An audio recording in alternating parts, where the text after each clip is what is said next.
Russia has proposed to the administration of US President Donald Trump to conclude an agreement under which the US could extract mineral resources, including rare earth metals, located in the Russian-occupied territory of Ukraine. According to the American television channel NBC News, citing American officials, Putin's proposal concerned access for American companies to deposits in the Donetsk and Zaporizhia regions, which Russia considers its new regions. On February the 24th, Vladimir Putin himself stated in an interview with the Rossiya TV channel that Moscow is ready to offer the US joint work in the field of rare earth metals mining as well as aluminium production. We are ready to attract foreign partners to the so-called new territories. There are also certain reserves there, Putin told Russian journalists. The statement caused a wave of discontent in Russian publics. The first to react to Putin's mineral proposals to the US were Russian war correspondents who finally noticed that they blew the moment when the evil desire of the damned Yankees to steal Russia's natural resources once again became a prospect for mutually beneficial cooperation with American partners. The anger of the Russian military is easy to explain, because for decades the Russians have been scared by the Western threat, telling how the US simply dreams of seizing all of Russia's natural resources and how wise President Putin does not allow this to happen. Now Putin himself is offering to give all of this to the Americans voluntarily. This is not just a 180-degree turn. It contradicts everything that the war was supposedly fought for.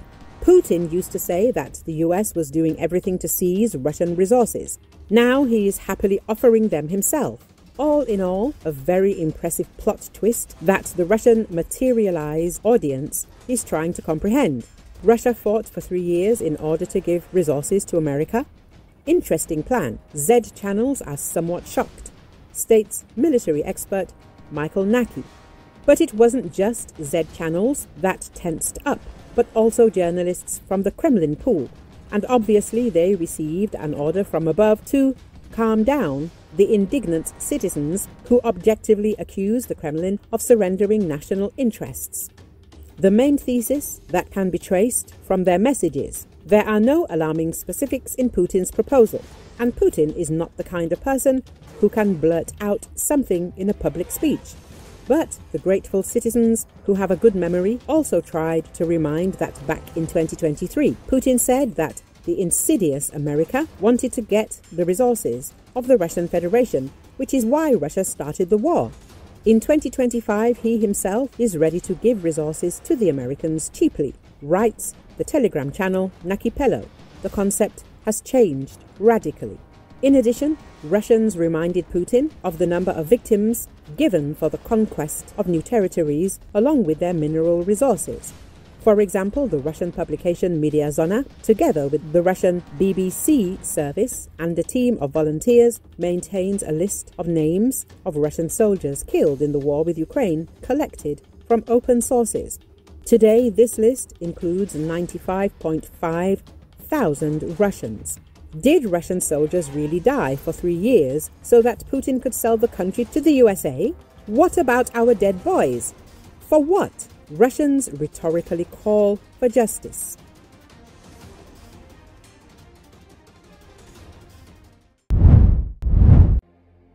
One person was killed and others injured and a car rammed into a crowd on Monday in the western German city of Mannheim, police said as they asked the public to stay away from the downtown area and remain in their homes.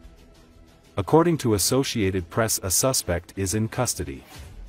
Police spokesperson Stefan Wilhelm said that a driver drove into a group of people in Paradeplatz, a pedestrianized street in Mannheim, killing one person.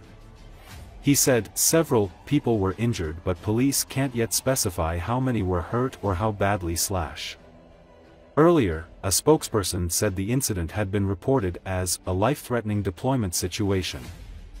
Paradeplatz, a major square in the downtown area, lies at the end of a pedestrianized street in Mannheim, which has a population of 326,000 and lies 85 kilometers south of Frankfurt. Mannheim University Hospital says it has prepared everything for a possible mass casualty incident, German news agency DPA reported. The hospital has implemented its disaster and emergency plan to prepare for the care of the injured. A total of 8 trauma teams have been made available, both for adults and children, DPA reported. Authorities pushed an alert on the Cat-Warn app telling people in Mannheim to avoid the city's downtown area due to a big police deployment.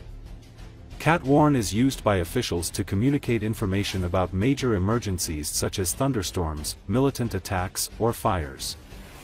Across Germany, lots of people took a long weekend off to celebrate Carnival, including Rose Monday, when many cities hold parades. Mannheim Street Parade already took place on Sunday.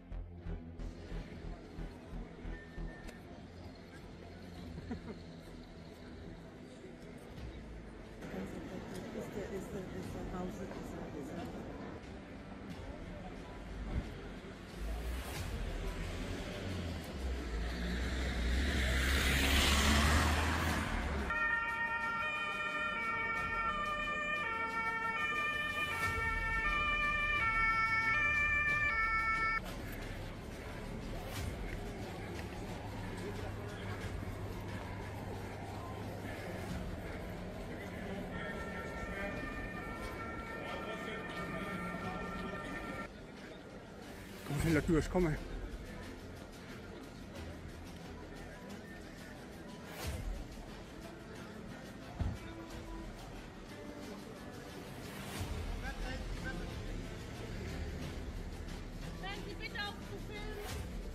Von der Presse, wir sind von der Presse. Ja.